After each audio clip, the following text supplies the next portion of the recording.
Welcome back. Alright, after releasing their follow-up album to Battle Cry in 1985 titled Warning of Danger, in 1986 they return with their third record titled The Curse.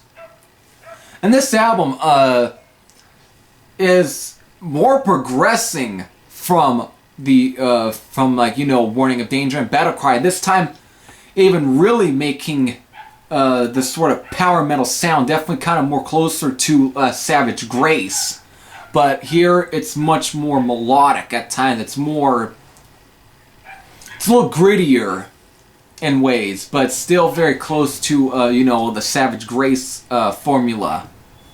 Definitely good though. But album kicks off with the title track, The Curse, and great track, Kill on Side, Holy Martyr, which is, wow, Holy Martyr is actually one of my favorites off this album, I shall say. Definitely good. Of course, there are two instrumentals on this album, just like with Warning of Danger. SRB and The Larch. SRB kind of being a little similar to VPP, but still good, along with, The Larch being kind of similar to Premonition in a way, I guess. I don't know. I haven't given the sound much, time, but it still is a good one. I still remember some good tracks off of here. Bounty Hunter. Of course, Teeth of the Hydra. But Bounty Hunter is definitely kind of got a spoken word intro, not as similar to, the Axeman, but still good. I am the bastard, fallen from grace. I am the nightmare, you're gonna meet face to face. Definitely a good track, but just not nearly as epic as the Axeman, but still definitely a pretty good track off of here. Overall, there's definitely some good songs on here. There really isn't a bad one. It's definitely, I guess it is more of a even more power metal sounding than the other two, but still is a great album nonetheless. Though surprisingly, this would end up being J.D. Kimball's last album with Omen. Of course, he wouldn't really return with Omen at all.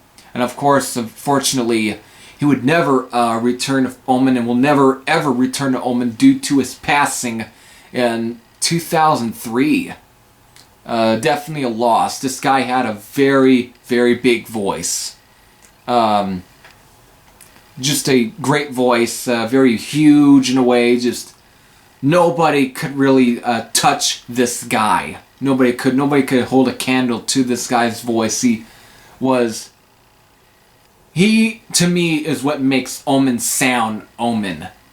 In a way, I haven't heard the other two albums, and I don't know how good they are. I've heard good things, but it's kind of hard to kind of replace somebody like J.D. Kimball.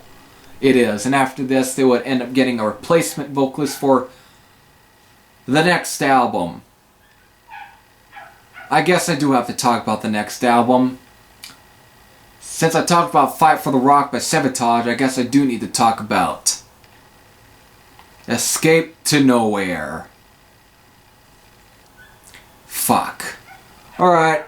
If you have heard The Curse, what are your thoughts on this album? If you have any thoughts, post your comments down below.